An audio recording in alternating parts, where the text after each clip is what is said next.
कासगंज जिले के कोतवाली क्षेत्र से दिल दहला देने वाली घटना सामने आई है, जहां एक व्यक्ति ने कथित तौर पर पहले अपने 3 मासूम बच्चों को जहर दिया, फिर पत्नी का गला काटकर हत्या कर दी और अंत में खुद फंदे से झूलकर आत्महत्या कर ली। 3 दिन तक परिवार के 500 घर के अंदर पड़े रहे और किसी को इसकी भनक तक नहीं लगी।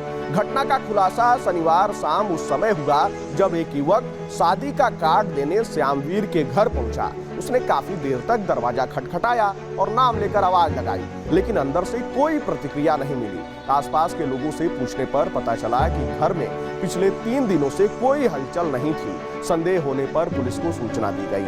पुलिस टीम मौके पर पहुंची और लोहे का दरवाजा छिन्नी हथौड़े से काटकर अंदर दाखिल हुई। अंदर का दृश्य रोंगटे खड़े कर देने वाला था। श्यामवीर 50 वर्षीय का शव फंदे से लटका मिला। पास ही बेड पर तीनों बच्चों के शव पड़े थे, जबकि फर्श पर पत्नी रामश्री 48 वर्षीय का शव मिला। बच्चों के मुंह से झाग निकल रहा था, जिससे प्राथमिक रूप से जहर देने की आशंका जताई जा रही है।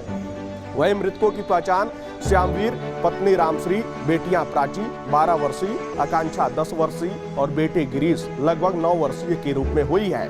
वहीं पड़ोसियों के मुताबिक पिछले कुछ दिनों से घर में चूल्हा तक नहीं जला था, अंदर कोई बर्तन भी नहीं मिला। इससे अंदेशा है कि परिवार आर्थिक तंगी से जूझ रहा था। स्थानीय लोगों का कहना है कि श्यामवीर अपने बेटे की गंभीर न्यूरो बीमारी को लेकर बेहद परेशान था। इलाज में लगातार पैसा खर्च हो रहा था और आमदनी सीमित थी। श्यामवीर के चाचा गया प्रसाद ने बताया कि बेटे गिरीश को सिर की नस से जुड़ी न्यूरो समस्या थी। इलाज में काफी खर्च हो रहा था। कुछ दिन पहले ही उसने एक पड़ोसी से 1000 रुपए उधार लिए थे। आर्थिक मदद के लिए उसने कई लोगों से संपर्क किया, लेकिन उसे पर्याप्त सहयोग नहीं मिल सका। इससे वह मानसिक तनाव में था। वहीं श्यामवीर मूल रूप से नगला भोजराज गांव का रहने वाला था। करीब 13 साल पहले उसकी शादी नगला वादिक निवासी रामश्री से हुई थी। 8 साल पहले वह अमापुर आकर पेट्रोल पंप के पीछे किराए के मकान में रहने लगा। घर के आगे वाले कमरे में उसने छोटी वेल्डिंग की दुकान बना रखी थी, जबकि परिवार 10 बाई 10 के एक कमरे में रहता था।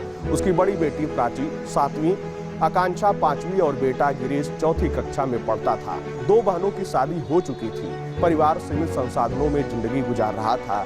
श्यामवीर के पिता नेम सिंह ने बताया कि उनके पास 12 बीघा जमीन थी, जिसे 3 साल पहले चारों बेटों में बांट दिया गया था।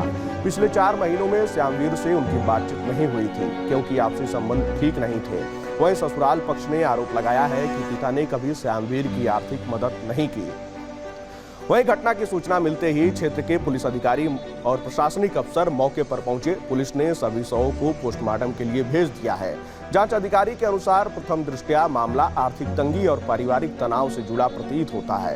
हालांकि सभी पहलुओं की गहन जांच की जा रही है और वहीं रविवार सुबह 5 शवों का अंतिम संस्कार किया गया है। पति पत्नी को एक ही चिता पर अग्नि दी गई, जबकि तीनों बच्चों को दफनाया गया। श्यामवीर के भाई देशराज ने सभी का क्रियाकर्म किया है। पूरे क्षेत्र में शोक का माहौल है। अब देखना होगा कि आने वाले समय में पुलिस के जांच में आखिर इस पूरे मामले को लेकर क्या कुछ नए खुलासे होते हैं।